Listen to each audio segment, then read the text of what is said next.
porque o Trump está mirando um outro país, México.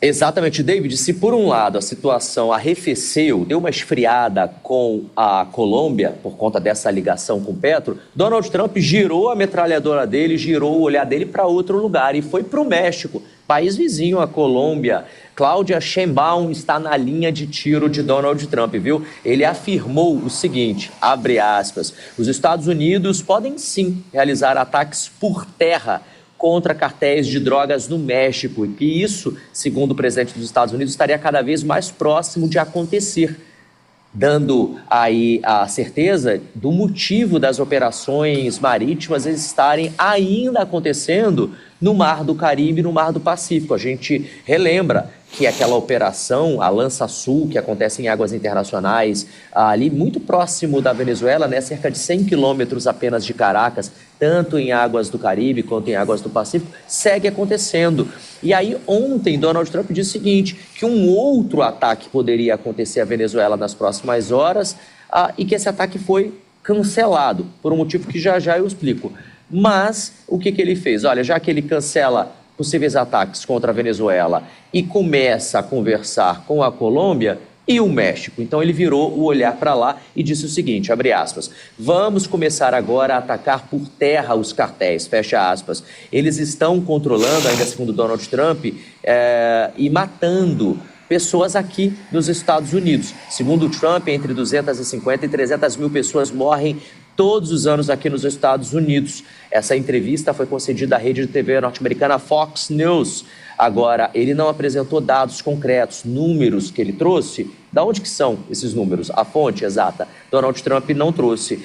Mas o Washington classificou, como a gente acompanhou recentemente, vários cartéis mexicanos como organizações terroristas e não destaca, portanto, uma incursão por terra ao país. Aliás, há quem diga por aqui que estamos também muito próximos, então atenção, David de Tarso, atenção você que acompanha a programação da Jovem Pan, há nesse momento aqui nos Estados Unidos uma operação de bastidor para tornar essas organizações terroristas de diversos países da América Latina organizações criminosas, certo? Estamos a par quanto a isso. Aconteceu no México, aconteceu na Venezuela, aconteceu na Colômbia. Próximo passo seria Brasil.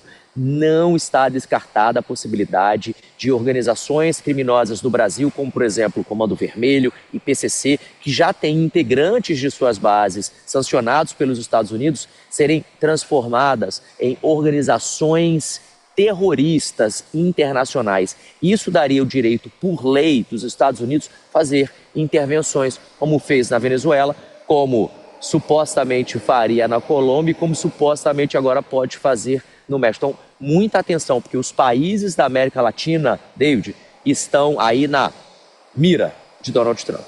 E aí, Jess Peixoto, de que forma que você analisa esse movimento? Donald Trump, então, podendo fazer uma incursão não só no México, mas também aqui no nosso país.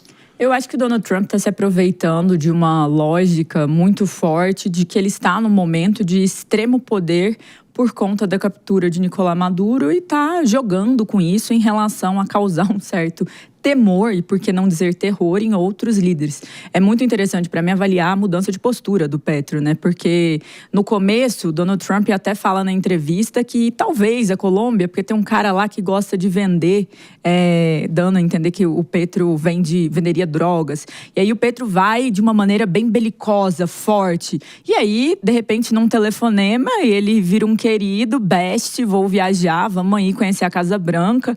Então, existe ali uma desigualdade de forças que faz com que, em muitos momentos, o discurso público, o discurso político, ele não vingue e se torne, na verdade, um cenário de negociação. Ele comemorou nas redes sociais o diálogo com Donald Trump.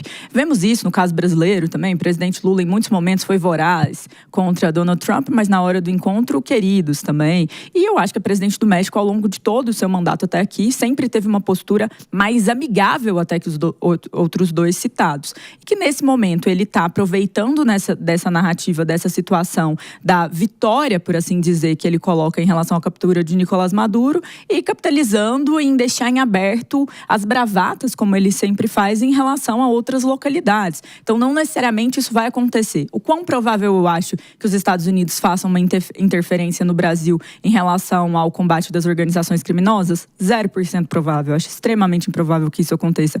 No México, talvez seja mais provável ali pela fronteira, talvez tenha uma razoabilidade maior, mas ainda assim acho improvável. Eu acho que nesse momento, sinceramente, ele está se divertindo com suas bravatas e sendo o personagem que ele adora ser.